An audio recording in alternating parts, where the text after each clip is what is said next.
Assalamualaikum everyone. So today I was reading Surah An-Nasr where Allah says that when you know that Allah's victory has come, you will see that people are entering into Allah's religion in multitudes. মানে যখন তোমরা দেখবে যে আল্লাহর victory চলে এসেছে তখন কি দেখবে যে মানুষ জনে জনে প্রচুর সংখ্যায় আল্লাহর ধর্মকে গ্রহণ করছে, ইসলামকে গ্রহণ করছে। তো থার্ড আয়াতে বলছে যে তখন তোমরা কি করবে?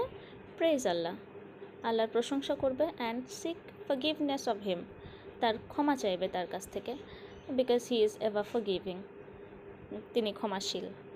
সো যেটা আমরা দেখছি যে বা চাইছি মন থেকে ইসরায়েল ধ্বংস হোক, প্যালেস্তাইনের জয় হোক, কিন্তু আল্লাহ অলরেডি কোরআনে বলেছেন যে জয় কোনটা, যে as we know that the whole world is knowing Islam because of the Palestinians and শুধু জানছেই না, ইসলামকে জানছেই না সারা বিশ্ব, দে আর অ্যাকসেপ্টিং ইট, মানুষ ইসলামকে গ্রহণও করছে।